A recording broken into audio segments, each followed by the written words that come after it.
Nós podemos saber a vontade de Deus? Afinal de contas, o que Ele quer de nós? E quais sinais Ele nos dá para isso? Isso e muito mais você vai aprender sobre a vontade de Deus com o Weber Campos Jr. lá no Andrew Jumper.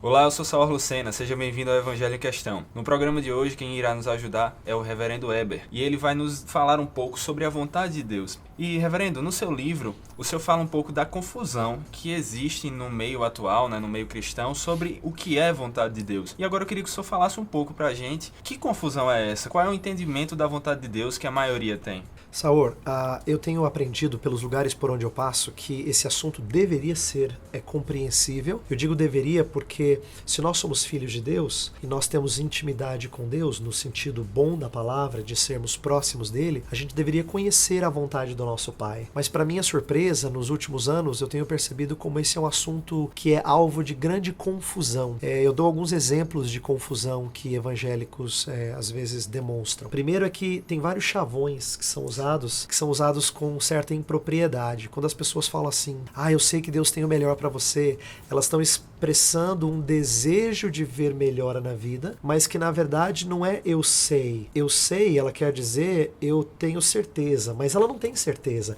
É parecido com tenho muita fé que vai dar certo. Sabe aquela confiança assim? Positivismo. Né? O positivismo muito forte, essa confissão positiva. Outra frase parecida é Deus tem um plano maravilhoso para sua vida. Deus tem um plano maravilhoso para sua vida, normalmente significa que Deus tem uma coisa superior nessa área que você está lamentando. Então, se você perdeu um namorado, agora você vai ter um namorado melhor, mais amável. Se você perdeu um emprego, você vai ter um emprego melhor. Se você perdeu uma oportunidade de servir numa igreja, você vai ter um outro ministério mais chamativo, coisa do tipo. Geralmente é sempre algo melhor, né? E aí, o que isso significa é que parece que as pessoas estão colocando em Deus aquilo que Deus não disse. É parecido com um falso profeta. Tem falado coisas que eu não tenho dito. Então, a confusão existe no meio evangélico porque as pessoas querem dar uma segurança para os outros de coisas que elas não têm. E eu acho que é aí que a gente precisa olhar para as Escrituras para ter uma opinião mais abalizada. Muito bem. Então, olhando para as Escrituras, o termo vontade, ele só tem um significado? Ele tem mais de algum? Como é que nós podemos entender a vontade na Escritura? Vontade, se referindo especificamente a Deus, ela tem usos diferentes. Às vezes, a Escritura vai tratar de vontade no sentido de planos de Deus, de decretos de Deus. Então ele fala que ninguém pode impedir a sua vontade.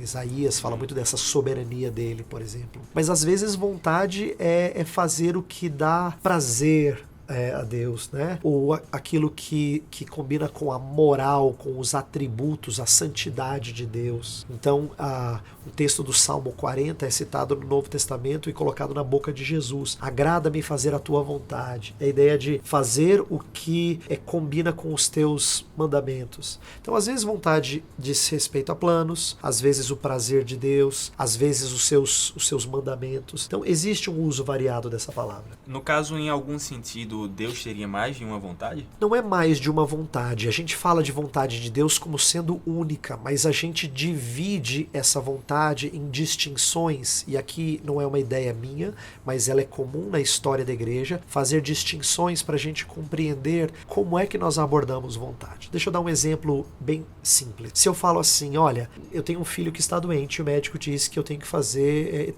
essa criança tem que passar por uma cirurgia. Não era minha vontade, mas eu acabei fazendo. Quando a gente fala não era minha vontade, eu quero dizer assim, não era o meu prazer, mas eu decidi colocar o meu filho na cirurgia. Esse decidir também é vontade. Então, se eu fosse usar a palavra vontade, eu poderia dizer assim, não era da minha vontade, mas a minha vontade foi fazer a cirurgia. Aí você fala, peraí, não era da vontade ou a sua vontade? Mas é que nós usamos a palavra vontade de maneiras diferentes. E em Deus é a mesma coisa. Nós não falamos que Deus tem várias vontades, mas às vezes a vontade dele combina com o que lhe dá prazer. Às vezes não. E é assim conosco. No caso, nós precisamos prestar atenção em qual sentido aquela palavra está sendo usada, né? Para não nos confundirmos ou para que não surja uma aparente contradição, não seria isso? Exatamente, exatamente. E assim, quando se fala, né, na distinção entre vontade, quais são as principais características que se fala da vontade de Deus, Tá. pelo menos no meio teológico mesmo. Assim. No meio teológico, emprestando de algumas distinções históricas, a gente fala muito da vontade decretiva e da vontade preceptiva. Essa é uma primeira distinção bem útil. Por quê? Decretiva significa que os decretos de Deus são vistos como a vontade dele. Então, era a vontade de Deus que o seu filho padecesse numa cruz. Era o decreto dele. Agora, o fato de ser decreto não significa que quando mataram a Jesus, fizeram algo em obediência a Deus. Então, quem matou a Jesus Cristo não honrou alguém que era sem pecado. Nesse sentido, eles não cumpriram a vontade preceptiva, que são os preceitos, os mandamentos, né? Por outro lado, cumpriram o decreto de Deus. Então, essa primeira distinção é uma distinção útil. Vontade decretiva diz respeito aos decretos de Deus, os planos dele, tudo aquilo que ele escreveu na história. A segunda vinda de Cristo é decreto. Mas também tem a vontade preceptiva, que são os preceitos de Deus, isto é, os mandamentos, as ordens de Deus. E esses mandamentos, eles agradam o Senhor. Agora, essa é uma distinção, não é a única, mas ela é bem útil. Uma outra que eu faço também é entre vontade revelada e vontade secreta. Tem coisas da vontade de Deus que nós não sabemos, e tem coisa que Deus mostrou na sua palavra para o nosso direcionamento. Então, a revelada diz respeito à Bíblia Sagrada, enquanto que há coisas fora da Bíblia que às vezes nós intentamos saber, mas que Deus não revelou. E muitas vezes, infelizmente, há uma tendência de querer buscar mais o que Deus não revelou, né? Querer descobrir mais o que Deus não nos revelou na Escritura, do que mesmo o que Ele nos diz, o que devemos buscar, não é verdade? Sim, porque aí mostra que, na prática, a gente até pode dizer que nós cremos na Bíblia, mas a gente não entende que ela é suficiente. Porque a gente está buscando um tipo de resposta que ela não tem. Então, se alguém quer saber se a profissão A é mais interessante do que a profissão B, e ele está na fase de decidir vestibular, coisa assim, um jovem, vamos pensar assim, né? Acaba acontecendo que ele quer que Deus lhe dê uma resposta mais certa do que procurar fazer essa escolha com sabedoria. Uma resposta mais certa tem várias maneiras de você descobrir. Tem gente que vai procurar o seu guru espiritual. Sim, tem gente que vai procurar fazer algum tipo de teste com Deus. Sim. Tem gente que vai procurar assim, sentir no coração, né? Então são maneiras extra-bíblicas que mostram que as escrituras parecem não bastar. Aí qual é a conclusão disso? É que as pessoas não falam que a Bíblia não é importante. A Bíblia é muito importante, mas na prática é a Bíblia mais alguma coisa. É verdade. Dentro disso aí que o senhor falou, o senhor até cita no seu livro, né, sobre a vontade de Deus, o senhor falou aí dos exames, né, o senhor falou aí da questão da paz no coração, se eu não me engano, e no livro o senhor fala disso também, e também da questão dos versículos bíblicos aleatórios, que é muito encontrado hoje em dia. Você quer saber o que Deus quer fazer na sua vida, qual decisão tomar? Abre a Bíblia, bate o dedo e é lá que você vai encontrar. Então, eu queria que, assim como o senhor falou no livro, o senhor pudesse sintetizar um pouco para nós quais são os problemas que nós encontramos nesses meios que são tão usados hoje em dia, até mesmo a questão das portas abertas, portas fechadas e coisas semelhantes. Então vamos lá. Portas abertas, portas fechadas é uma das mais comuns e elas parecem dizer que Deus está confirmando algo.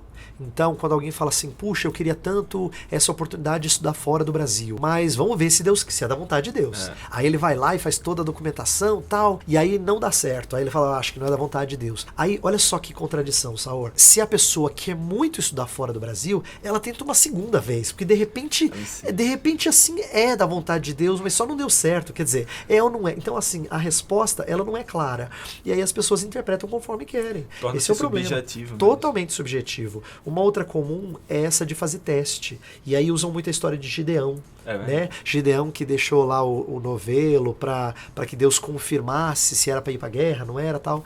E aí as pessoas fazem testes. E esses testes, eles também são subjetivos. Cada um interpreta como quer. Eu dou um exemplo no livro que eu digo que é engraçado, porque poderia acontecer na vida real. Que é assim, ó, um moço quer convidar uma menina para namorar, aí ele liga se ele for muito tímido, ele tocou uma vez, ela não atendeu, ele diz, não é da vontade de Deus, acho que ela não estava em casa. Mas se ele é muito insistente, ele acaba deixando tocar trocar um monte de vezes, aí liga para outro número, para tia, para amiga, não sei o que tal, dizer, da vontade de Deus, deu certo, né? Então, quer dizer, de que ajuda isso? Na verdade, só combina com as disposições do coração.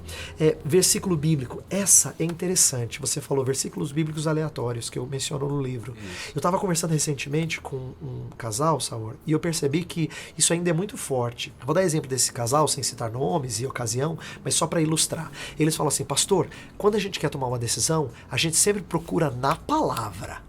Assim, mostrando que eles são bíblicos, eles não são extra-bíblicos, tá? Na palavra. A gente quer que Deus mostre a gente na palavra. Mas esse na palavra deles era alguma coisa no sentido de abrir a Bíblia e Deus vai mostrar lá. Aí na hora eu dei um exemplo que ficou muito engraçado, porque eu abri alguma coisa ali e falei assim, então isso significa que provavelmente... Aí eu digo assim, eu dei um exemplo para eles, eu falei assim, vocês têm um filho adulto? Aí falou assim, imagina que o filho dissesse assim, pai, um número de 1 a 50. Aí, digamos que o pai tenha dito 16. Ele falou, tá aí, obrigado, pai. Eu vou investir 16 mil reais na minha nova empresa aqui e tal. Quer dizer, ele ouviu o pai? Não. Ele aparentemente usou a palavra do pai, mas foi segundo o interesse dele. Então essa ideia de usar a Bíblia de forma aleatória, ela não respeita o conteúdo e a ordem da Bíblia. Ela parece espiritual, mas não é. E é a mesma coisa de dar paz no coração, tal. Então todos esses exemplos, qual é o problema deles? Eles são altamente subjetivos e eles mostram que a pessoa que está nesse tipo de busca, Saur, é uma pessoa que demonstra imaturidade. E essa é a parte dura, quando eu confronto as pessoas em amor, mas para elas acordarem para esse tipo de busca, como ele é ruim. Porque querer esse tipo de confirmação é a mesma coisa que querer a dica dita explicitamente. Eu falo assim, você pode dizer para uma criança de 5 anos para ir escovar o dente. Tudo bem, ela tem 5. Mas se aos 18 você ainda tem que mandar ela escovar dente, então ela só aprende se tiver recado explícito. Se não tiver, ela não aprende a fazer. E aí que a gente mostra para as pessoas que querer essas ordens explícitas de Deus é sinal de imaturidade. É verdade. Então a gente foi um pouco agora para a questão prática, né, assim, na vida diária de cada um, mas antes eu queria voltar a falar um pouco da vontade de Deus, não só teórica, é prática, claro, mas falando um pouco se a vontade de Deus é soberana, como a Bíblia nos diz que é, se Deus é soberano, como ele diz que é, existe algo que nós precisamos saber, até mesmo na hora de tomar decisões, que é, se ele é soberano, nós deixamos de ser autônomos, nossa decisão é limitada pela dele, no final das contas somos robôs? Como então funcionaria isso? Tá, esse é um debate longo na história da igreja cristã, que entra na questão do livre-arbítrio e tudo mais. Eu vou dizer poucas coisas que são para direcionar o nosso debate aqui. Primeiro, Deus se apresenta como soberano na Escritura, isso é inegável. Soberano significa que nada do que ele determina não vai acontecer.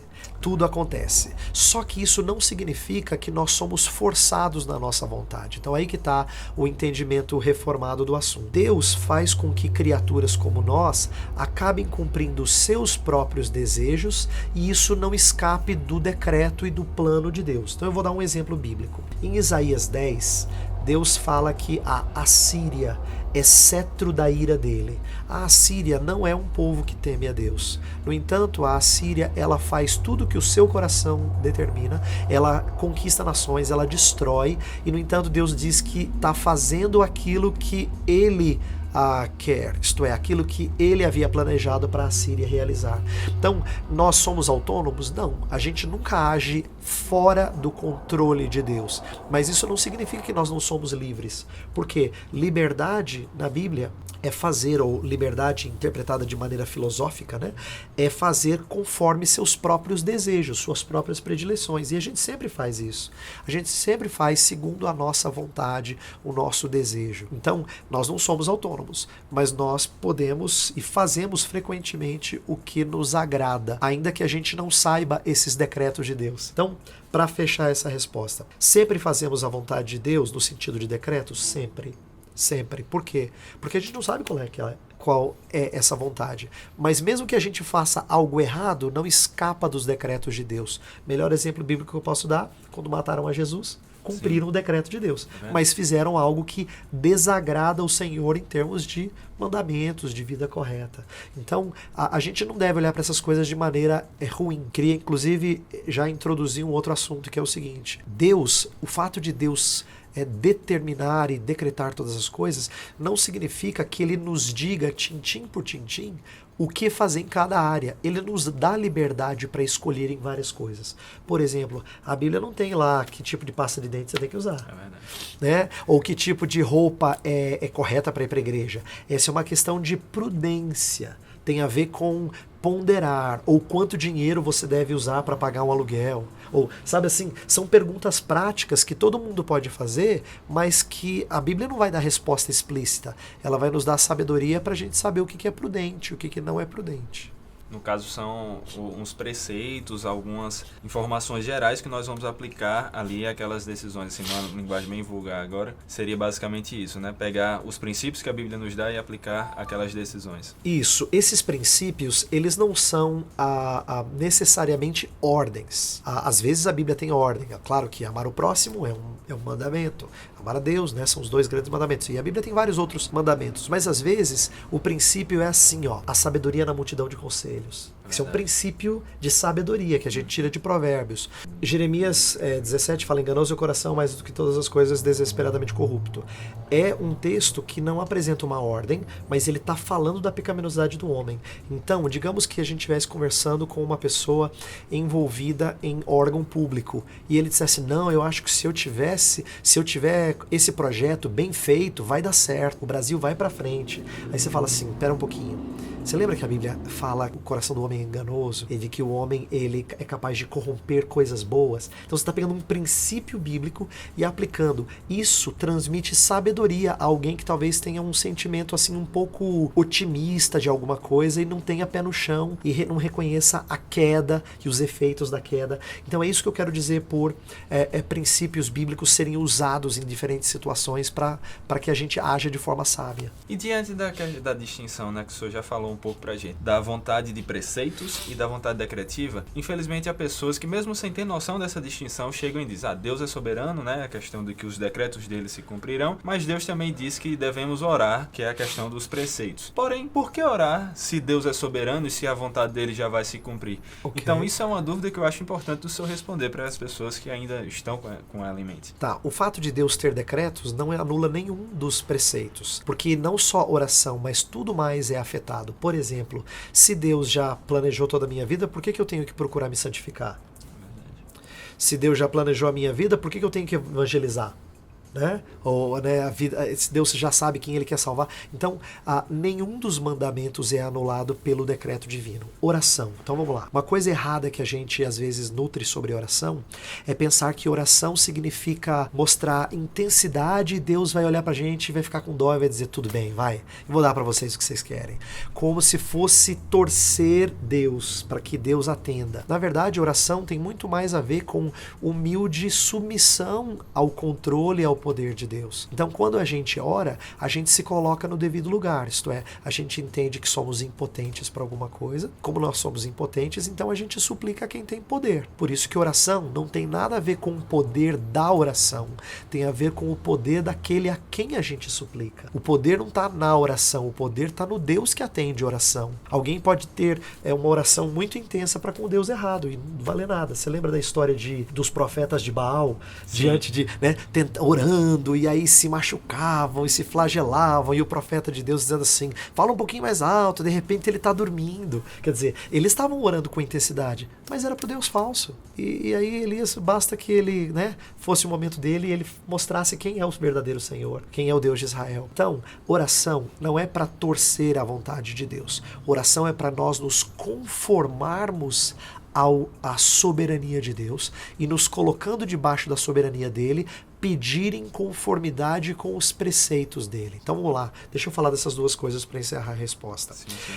Se a gente ora em submissão à vontade dele, significa que nós não vamos conseguir as coisas pelo nosso próprio poder, mas dependendo de Deus. Só que a gente não pede qualquer coisa, a gente pede em conformidade com o que Deus quer que nós peçamos. Por isso que Jesus ensina os seus discípulos a orar, para que a gente peça, venha o teu reino, seja feita a tua vontade, assim como o pão nosso isso nos dá hoje, perdoa as nossas dívidas. Então, tanto coisas relacionadas às glórias de Deus quanto às nossas necessidades, tá? Então, eu diria que oração serve para nos sujeitarmos à vontade decretiva e para suplicarmos em conformidade com a vontade preceptiva. Por exemplo, tem pessoas que chegam para mim e falam assim: ai, pastor, eu tenho tanta dificuldade de perdoar, o senhor acha que se eu orar Deus vai atender? Aí eu vou dizer assim: gente, não foi o que Deus quis que você fizesse? Não é o que Deus quer? Ele não explicitou isso?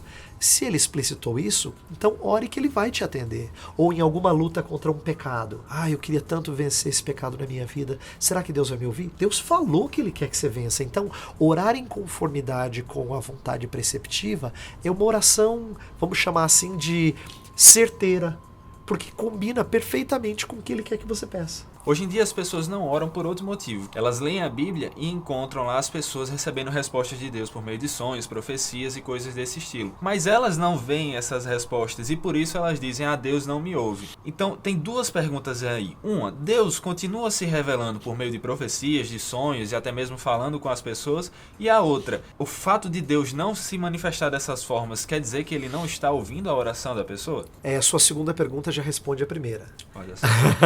Porque se Deus não faz assim, então parte do pressuposto que na maioria das vezes, pelo menos, ele não deve fazer.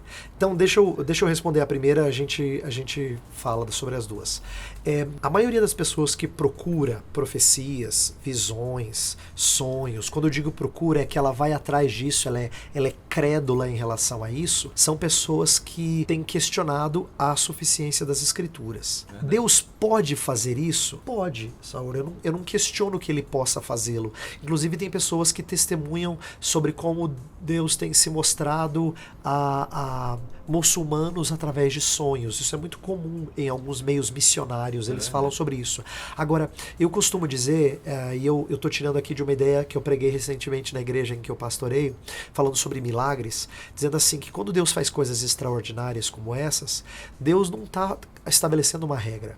Deus está provavelmente despertando alguém que é frágil na fé para que ele olhe para algo mais sólido. O problema é que tem pessoas que querem se manter nessa fragilidade. Elas estão buscando essas coisas o tempo todo. Então elas vivem desse extraordinário. Na hora que um extraordinário termina, elas vão para outro e vão para outro. Então elas nunca amadurecem na fé. Então o que eu quero dizer é, Deus pode fazer coisas extraordinárias, mas quando ele o faz, historicamente a gente tem visto que não é para os fortes na fé, mas muitas vezes para os fracos na fé, para que eles se despertem para as grandes promessas de Deus, para a sua palavra. Então, eu não gostaria de dar ao nosso ouvinte a impressão de que Deus vai fazer isso se eu for pequenino, porque todo mundo se acha pequeno. Sim. Ah, eu sou tão insignificante, então me mostra, Deus. Não é isso. É dizer que Deus pode se ele quiser, mas não é o comum dele fazer, e eu digo que ele não promete fazê-lo. Então eu prefiro ensinar o crente como conhecer o Senhor fora desses meios, tá?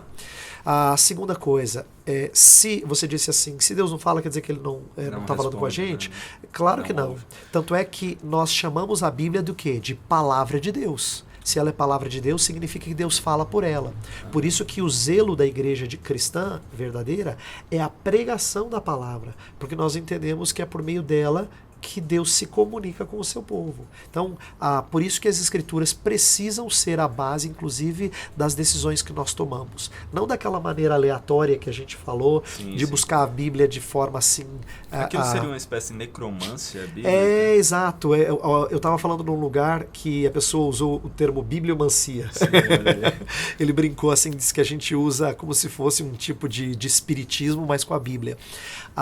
Mas é usar a Bíblia de forma sábia, entendendo os princípios da palavra, amadurecendo na maneira como Deus quer que o seu povo viva.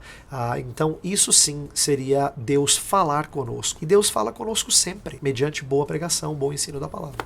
Amém. Agora, ainda dentro da oração, também vemos lá no Novo Testamento, na época que os apóstolos vão substituir Judas, né? Eles oram e eles tiram a sorte para escolher Matias, certo? Hoje em dia, nós podemos fazer isso? Orar, né? Estar ali independência de Deus, tentando buscar, mas aí jogar uma sorte, um cara ou coroa, coisa do tipo, são perguntas que algumas pessoas se fazem.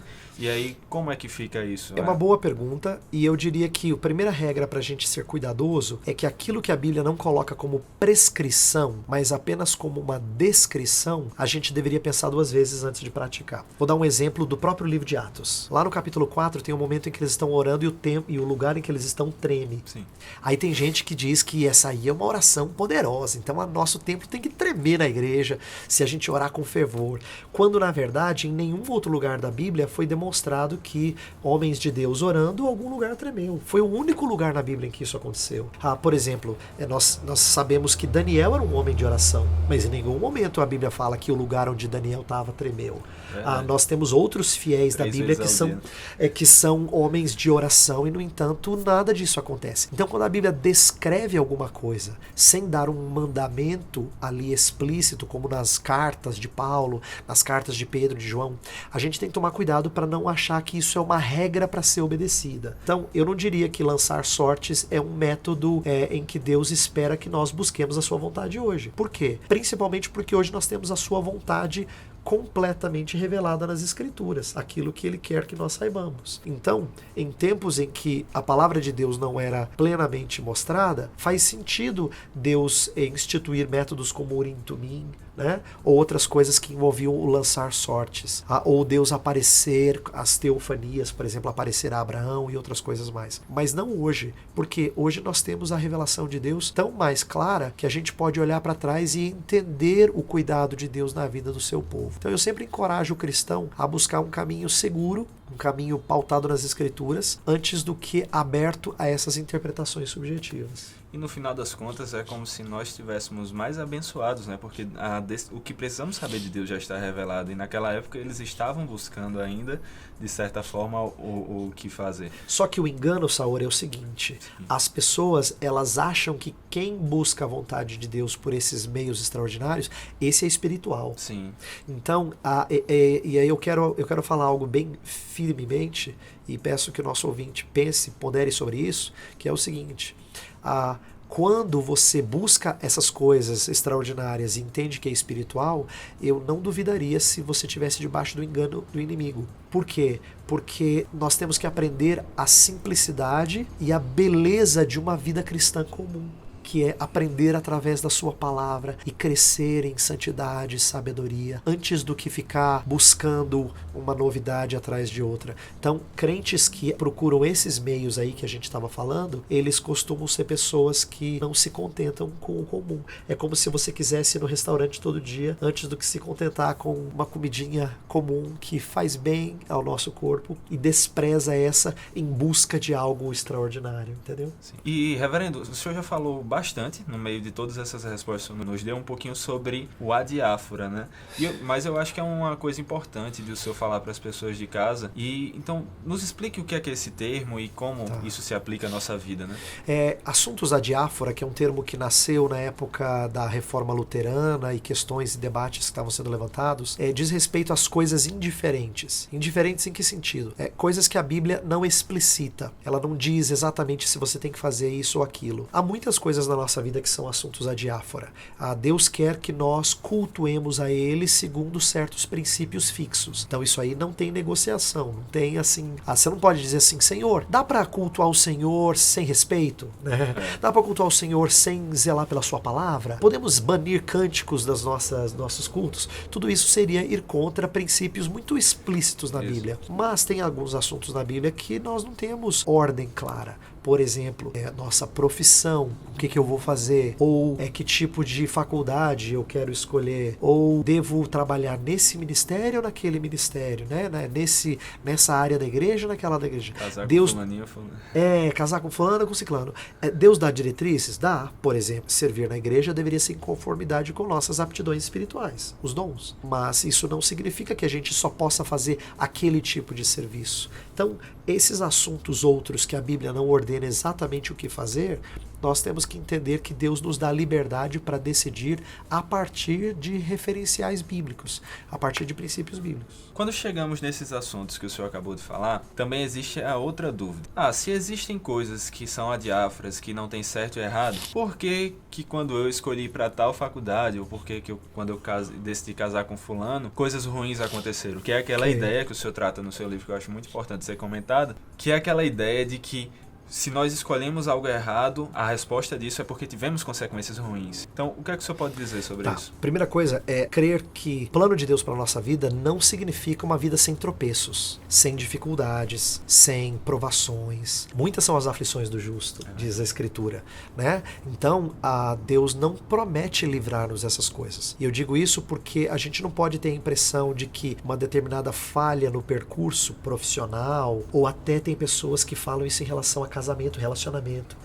Eu acho que eu não orei o suficiente, o fulano não era da vontade de Deus para minha vida, por isso que não deu certo. Quando tem até mesmo, rapidinho, dentro dessa questão de casamento, eu já ouvi pessoas dizendo assim, eu vou orar para que se for da vontade de Deus, ele separe aquela pessoa. Exato, que mostra que se for da vontade de Deus, que ele faça contra a vontade dele. Exatamente, é uma contradição, né? Tá lá né? o preceito de que não deve separar, mas vou orar porque vai que é da vontade de Deus que se separe. Então, tem certas, nessas áreas aí em que Deus dá princípios, a gente não pode desprezá-los. No entanto, Deus não fala que vai ser uma vida sem dificuldades. Por isso que esse entendimento que as pessoas têm de que de repente não fizeram a vontade de Deus, é porque elas têm uma expectativa meio assim, hollywoodiana, sabe assim? De que vai dar tudo certo, vai ser um filme, eu vou entrar nesse negócio e vai ser uma bênção, e vou ganhar dinheiro, e vou poder ajudar as pessoas, fica até espiritual assim.